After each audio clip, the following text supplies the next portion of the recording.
ಕಾಂಗ್ರೆಸ್ ಸರ್ಕಾರ ಬಂದ ಬಳಿಕ ಇವತ್ತು ಪಂಚ ಗ್ಯಾರಂಟಿ ಯೋಜನೆ ಅಂತೇಳಿ ಇವತ್ತು ಅನ್ನಭಾಗ್ಯ ಯುವ ನಿಧಿ ಅಂತೇಳಿ ಒಟ್ಟು 5 ಯೋಜನೆಗಳನ್ನು ಮಾಡ್ಯದ.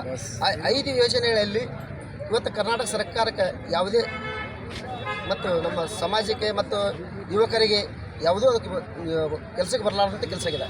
ಯಾಕಂದರೆ ಪಂಚ ಯೋಜನೆ ಗ್ಯಾರಂಟಿಯಲ್ಲಿ ಕೊಡುವಂಥ ನಿರುದ್ಯೋಗಿ ಯುವಕರಿಗೆ ನಿರುದ್ಯೋಗಿ ಇದು ಮಾಡಲಾಗ್ಯದ ಮತ್ತು ಹೆಣ್ಣು ಮಕ್ಕಳಿಗೆ ಉದ್ಯೋಗ ಇಲ್ಲ ಮತ್ತು ಯುವ ನಿಧಿ ಅಂತೇಳಿ ಇಂಥ ಹಲವಾರು 5 ಯೋಜನೆಗಳ ಈ ಭಾಗಕ್ಕೆ ಕರ್ನಾಟಕಕ್ಕೆ ಯಾವುದೇ ಸವಲತ್ತು ಸಿಗುತ್ತಿಲ್ಲ ಮತ್ತು ರಸ್ತೆ ಅಭಿವೃದ್ಧಿ ಆಗಲಿಕ್ಕಿಲ್ಲ, ಕುಡಿಯೋ ನೀರಿನ ಬಗ್ಗೆ ಆಗಲಿಕ್ಕಿಲ್ಲ, ಯುವಕರಿಗೆ ಉದ್ಯೋಗ ಸಿಗ್ತಿಲ್ಲ.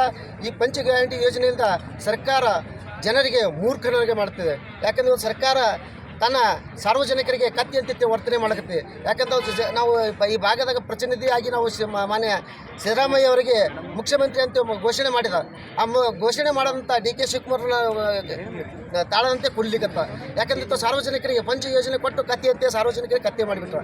ಯಾಕಂದ್ರೆ ನಮಗೆ ಇನ್ನು ಹಲವು ಯೋಜನೆಗಳು ಈಗ ನಿರುದ್ಯೋಗ ಮತ್ತು ಅಭಿವೃದ್ಧಿ ಆಗಬೇಕು, ಇನ್ನೂ ಹೆಚ್ಚಿಗೆ ಅಭಿವೃದ್ಧಿ ಕೆಲಸ ಮಾಡಬೇಕಂತ ಇಲ್ಲಾಂದ್ರೆ ರಾಜೀನಾಮೆ ಕೊಟ್ಟು ಮನೆಗೆ ಹೋಗತ್ತೇಳಿ ವಿನಂತಿ. ಪ್ರತಿಭಟನೆ ಉದ್ದೇಶ ಏನ್ರಿ? ಸಿಎಂ ಅವರಿಗೆ ಕುದುರೆ ಮೇಲೆ ಕುಂದ್ರಿಸಿರಿ ಸರ್, ಸರ್ ಇವತ್ತು ನೋಡಿ ಸರ್, ಸಿದ್ದರಾಮಯ್ಯ ಯಾಕಂದ್ರೆ ಮ್ಯಾಕ್ ಕುದುರೆ ಖುಷಿ ಹೋದ್ರೆ ನಮ್ಮ ಸಾರ್ವಜನಿಕರಿಗೆ ಮೂರ್ಖರು ಮಾಡ್ಯಾರ.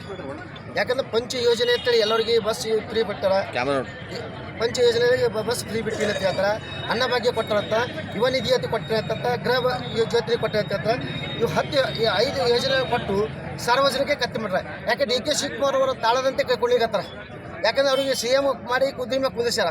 ಇವ್ರು ಅವ್ರಿಗೆ ಮುಗಿದಾಣ ಹಿಡ್ಕೊಂಡು ಅವ್ರು ನಡ್ಲಿಗತ್ತಾರ. ಇದೇ ರೀತಿಯಾಗಿ ಮುಂದೆ ಹೊಡೆದ್ರೆ ಸಾರ್ವಜನಿಕ ತಕ್ಕ ಪಾಠ ಕಲಿಸ್ತೀವಿ ಅಂತ ಹೇಳ್ತೀವಿ.